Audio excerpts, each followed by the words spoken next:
Hello বন্ধুরা, welcome back to my channel Piyar কিচেনে। তো আশা করি সকলেই ভালো আছো আর আমিও খুব ভালো আছি। তো আজকে তোমাদের সঙ্গে শেয়ার করবো একটি বার্থডে কেকের রেসিপি। তো দেখতে থাকো পুরোপুরি ভিডিওটি। তো এখানে আমি একটা বাটি নিয়ে নিয়েছি, বাটিতে দুটো ডিম নিয়েছি। তো ডিমটাকে আমি এবার ফর্ম তৈরি করে নেব। তো আমি এখানে একটা ইলেকট্রিক বেটার দিয়ে তৈরি করছি ফর্মটা। তো যাদের কাছে ইলেকট্রিক বেটারটা নেই তারা অবশ্যই একটা হ্যান্ড উইচ দিয়ে করতে পারো। তো দেখো আমি এখানে 1 মিনিট বিট করে নিয়েছি। তো ডিমের কালারটা চেঞ্জ হয়ে গেছে। আর অফ ক্যামেরায় আমি এখানে এক কাপ পরিমাণে আমি চিনি দিয়ে দিয়েছি অফ ক্যামেরায়। তো মাঝে মাঝে একটা প্যাচুলার সাহায্যে পাশে থাকা ডিমের ফর্মগুলো মাঝখানে নিয়ে আসতে হবে। তো আবার আমি বিট করে নিচ্ছি 4 থেকে 5 মিনিটের জন্য লো স্পিডে। তো দেখতেই পাচ্ছ আমার ডিমের ফর্মের কালারটা চেঞ্জ হয়ে গেছে, তার মানে আমার ডিমের ফর্মটা একদম রেডি হয়ে গেছে। এরপর আমি হাফ কাপ পরিমাণে এখানে রিফাইন্ড অয়েল দিয়ে দিচ্ছি।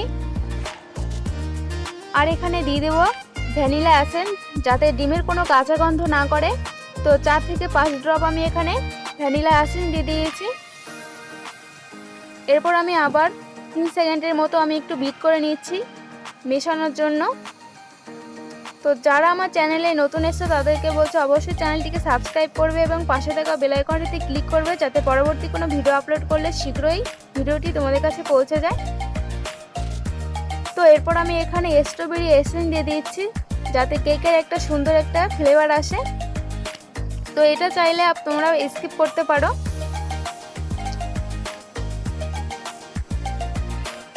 তো এরপর আমি আবারও 3 সেকেন্ডের মতো একটু বিট করে নিচ্ছি। তো আমার এবার কেকের ফর্মটা একদম ডিমের ফর্মটা একদম পুরোপুরি রেডি। তো এরপর আমি এখানে শুকনো উপকরণ দিয়ে দিচ্ছি। তো শুকনো উপকরণের মধ্যে আছে 1 কাপ পরিমাণে ময়দা। তো 1 কাপ পরিমাণ ময়দা আর 1 চা চামচের মতো বেকিং পাউডার, হাফ চা চামচ বেকিং সোডা আর 1 চিমটির মতো নুন দিয়ে দিয়েছি। তো এরপর আমি অল্প অল্প করে শুকনো উপকরণটা দিয়ে আলতো হাতে ভালো করে মেখে নেব ব্যাটারটা। একদম ব্যাটারটা মাখানোর সময় একদম তাড়াহুড়া করা যাবে না। তো তাড়াহুড়া করতে গেলে ব্যাটারটা একদম পুরোপুরি খারাপ হয়ে যাবে। আর ব্যাটারটা খারাপ হয়ে গেলে একদম কেকটা ফুলবে না, খুব খারাপ হয়ে যাবে দেখতেও। তো দেখতে পাচ্ছ কেকের ব্যাটারের থিকনেসটা কেমন হয়েছে। তো বেশি ঘন হয়নি, বেশি পাতলাও হয়নি। তো এইরকম ব্যাটারটা তৈরি করতে হবে। তো এখানে আমি একটা কেকের বাটি নিয়ে নিয়েছি। তো কেকের বাটিতে আমি এবার তেল ব্রাশ করে নিচ্ছি। আর এখানে আমি একটা পেপার কেটে নিয়েছি বাটির সাইজে। তো পেপারের উপরেও আমি এবার ব্রাশ করে নিব তেল ব্রাশ।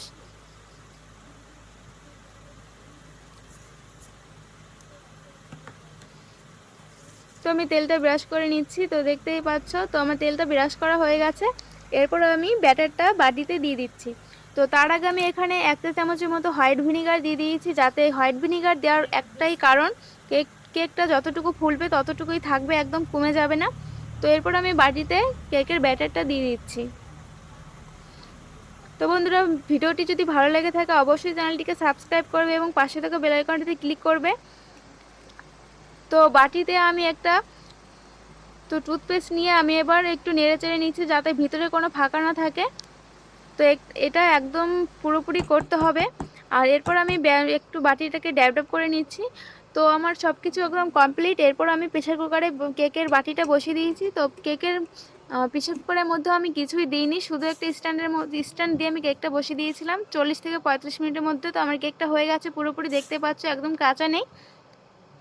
তো এখানে আমি একটা বাটিতে 1 কাপ পরিমাণে ক্রিম নিয়ে নিয়েছি। তো ক্রিমটা আমি ফেটিয়ে নিচ্ছি, দেখতেই পাচ্ছ 4 থেকে 5 মিনিটের মধ্যে আমি লো স্পিডে ফেটিয়ে নিচ্ছি। তো মাঝে মাঝে একটা প্যাচুলার সাহায্যে পাশে থাকা ক্রিমটা মাঝখানে নিয়ে আসতে হবে। তো এখনও আমার ক্রিমটা পুরোপুরি হয়নি। তো আমার পুরোপুরি ক্রিমটা হতে টাইম লাগবে 7 থেকে 8 মিনিট আমার লাগবে।